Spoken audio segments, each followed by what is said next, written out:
जगन्नाथपुरी के एक राजा थे। कहते हैं कि नित्य जगन्नाथ महाप्रभु का महाप्रसाद उनके यहां आता था। ध्यान से सुनना, महाप्रसाद आता था और राजा जगन्नाथ जी से इतना प्रेम करते थे कि प्रेम से महाप्रसाद आते ही पहले दंडवत प्रणाम करते थे प्रसाद को और फिर उसको स्वीकार करते थे। चैतन्य महाप्रभु कहते हैं महाप्रसादे गोविंदे, जगन्नाथ महाप्रभु का जो भात प्रसाद है उसका एक एक तिनका जगन्नाथ जी का स्वरूप है। तो राजा का नित्य नियम था, जैसे प्रसाद आता तो प्रणाम करते, उसको पाते और फिर अपने क्रिया में लगते। लेकिन आज वो अपने एक मित्र के साथ में चौसर खेल रहे थे और चौसर में ऐसी बाजी चल रही थी कि अब अगली बाजी में पता चल जाएगा कि राजा हार रहा है कि जीत रहा है। तो राजा को तो अपनी जीत प्यारी, तो पासा मल रहे थे। उसी समय महाप्रसाद आया। जैसे ही महाप्रसाद आया तो पंडित जी रोज आते महाप्रसाद लेकर के, राजन जगन्नाथ महाप्रभु का महाप्रसाद आया। तो राजा इतना ज्यादा ध्यान लगा करके खेल रहा था, उसने एक हाथ में पासा लिया, महाप्रसाद को प्रणाम किया और फिर रुकिए अभी लेता हूं, और फिर से पासा खेलने लगे। तो पुजारी जी को नित्य का नियम तो पता था राजा का, लेकिन आज का जो व्यवहार था ये पुजारी जी को अच्छा नहीं लगा। बोले बताओ पासा इतना जरूरी है, वो चौसर इतना जरूरी है कि महाप्रसाद को कह दिया रख दो, पाएंगे? थोड़ी देर तो पुजारी जी वहां खड़े रहे, लेकिन राजा हंस हंस करके खेल रहा था, इतना मगन था उसमें।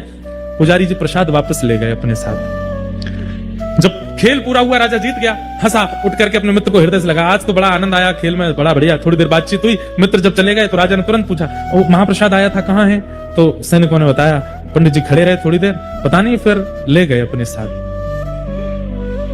राजा दौड़ करके गए पंडित जी के पास, बोले आज आप महाप्रसाद वापस क्यों ले आए? तो पंडित जी की आंखें लाल पड़ी थी, बोले कि राजन ये महाप्रसाद कोई अन्न नहीं है, कोई दाल भात नहीं है, कोई सामग्री नहीं है, साक्षात जगन्नाथ जी हैं। और जगन्नाथ जी किसी के द्वार पर आते हैं और जिसके द्वार पर गए वो दूसरे कार्य में व्यस्त है। जगन्नाथ जी किसी के यहाँ ऐसे खड़े होकर के प्रतीक्षा नहीं करेंगे। तो सब ब्राह्मणों से पूछे, अगर कोई व्यक्ति द्वार पर खड़े ठाकुर जी का अपमान कर दे, अपना नाम नहीं लिया, ये राजा का विवेक देखो, अपना नाम बोलूंगा तो ये लोग अच्छा बात बताएंगे, अपने लिए ना पूछ करके किसी अन्य के लिए पूछता। तो राजा ने कहा अगर किसी के द्वार पर भगवान आए हों और जिसके द्वार पर आए वो व्यक्ति ठाकुर जी का अपराध कर दे, अपमान कर दे, उसका दंड क्या होना चाहिए? हमें उसको क्या दंड देना चाहिए, ये बता दीजिए। छोटी सी बालिका वो रोज पत्र भेजती जगन्नाथ जी को, तो जगन्नाथ जी को कुछ और शब्द कह करके संबोधित करती, वो भैया मानती, उसके कोई भाई नहीं थे। वो कहती हे जगन्नाथ जी आप मेरे भाई हो। तो बोले रोज पत्र भेजती महाप्रभु जी को कि रक्षाबंधन पे मैं आऊंगी, मेरी अवस्था अभी केवल 5 साल की है और मैं आपसे कभी मिली नहीं हूँ, मैंने केवल माता जी से आपके बारे में सुना है और मैं आऊंगी जगन्नाथपुरी, रक्षाबंधन वाले दिन आऊंगी, राखी लेकर के आऊंगी, हे जगह तुम मेरे हाथ से राखी पहनोगे ना? ऐसे बोले महाराज जी। वो रोज पत्र भेजती थी और हर पत्र में दिन लिखती थी, अब रक्षाबंधन में इतने दिन और रह गए, इतने दिन और रह गए, इतने दिन और रह गए। बोले मैंने वो पत्र पढ़े और पत्र पढ़ करके उनको पत्र वापस भेजा उसके निवास पे कि मैं मंदिर का ही एक अधिकारी पत्र लिख रहा हूँ, मैंने तुम्हारे सारे पत्र पढ़े और सब जगन्नाथ जी को अर्पित किए, रक्षाबंधन वाले दिन तुम आ जाना और मेरा दफ्तर यहाँ है, मेरे दफ्तर पे आके अपना नाम बता देना, फिर मैं तुम्हारा हाथ पकड़ के लेके जाऊंगा और महाप्रभु जगन्नाथ जी को राखी पहनवाऊंगा।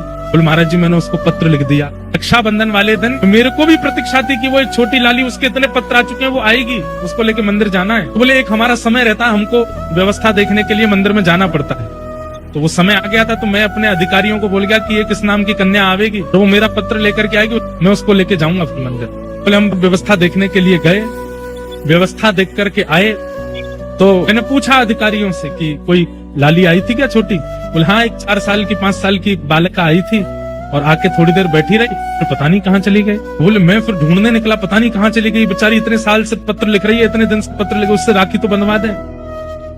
तो मैं जैसे ही दफ्तर से बाहर निकला वो आ रही थी, तो मैंने उससे कहा तुम वही लाली हो जो पत्र लिखती थी? उसका नाम पूछा तो बोले हाँ मैं वही हूँ। तुम क्यों नहीं रुकी, चलो मैं तुम्हें मंदिर ले चलूं, राखी पहनवा दूं। बोले मैं तो राखी पहनाया ही जगन्नाथ जी, तुम कैसे पहना के आ गए? बोले आप यहाँ थे नहीं, मैं आई तो मुझे किसी ने कहा कि आप तो अभी गए, थोड़ी देर बैठो। और पता नहीं कहाँ से एक भैया आए बाहर से और मेरा हाथ पकड़ के, गोरे चिट्टे भैया, बिल्कुल इतने गोरे। वो एडमिनिस्ट्रेशन वाले बोले मुझे लगा कि भाई हमारे उड़ीसा में सांवले होते हैं थोड़े, गोरा कौन आया?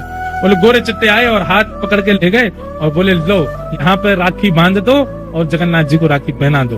और बोले अंदर पहनवा करके आए। महाराज जी आश्चर्य की बात ये थी कि मेरे मंदिर से निकलते और मेरे लौटने तक इतनी देर कपाट बंद थे, महाप्रभु जी के जगन्नाथ जी के दर्शन हो ही नहीं रहे थे, फिर वो राखी कैसे पहना के आई भीतर? मैंने उससे पूछा तुमने राखी पहनाई, जगन्नाथ जी को देखा? बोले हाँ। मैंने कहा मुझे दिखाओ कहाँ बांध के आई हो। तो बोले भीतर लेके गई और द्वार के पास ही एक स्थान पर जहाँ पे बंद बनाया जाता भीतर लोग ना जाएं, वहां राखी पहना करके आई। कपाट बंद थे, वो भीतर कैसे गई? बोले गोरे गोरे भैया लेके गए।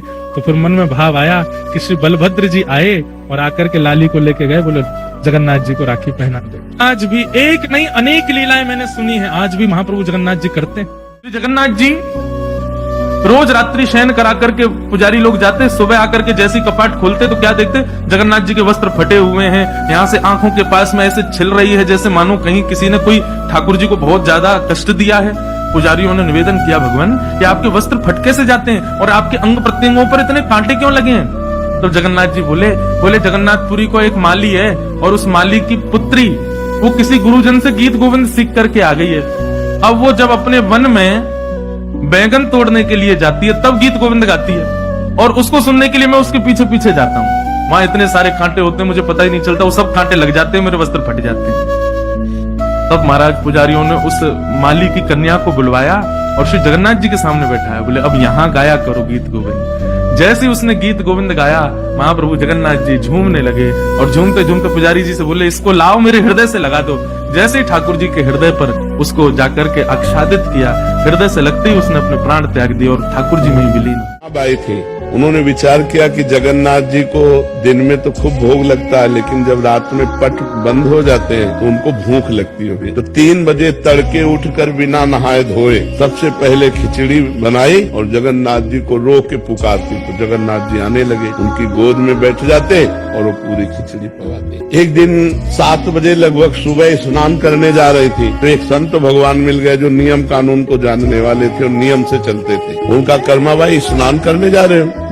बोले क्या, किस प्रकार की तुम भक्त हो कि सूर्य उदय हो गया अब स्नान करने जा रहे हो? अरे भक्त तो तड़के स्नान करते हैं। तो उनका तड़के तुम ठाकुर जी का भोग बनाते है। अरे राम राम, कितना बड़ा अपराध करते हो, बिना स्नान किए बिना पवित्र हुए भोग बना के ठाकुर जी को, ये तो अपराध है। अब उन्होंने दूसरे दिन पहले स्नान और सब दिनचर्या की और भोग बनाया और बुलाया तो जे ही एक कवल पवाया सो वहाँ पर्दा मंदिर काटने को ठाकुर जी अंतर ध्यान हो गए, चले गए। अब वहाँ खिचड़ी मुंह में लगी थी एक कवल के। तो जगन्नाथ जी के पार्षदों ने पूछा कि जय जय अभी तो भोग पधराया नहीं, ये मुख में भोग कैसे?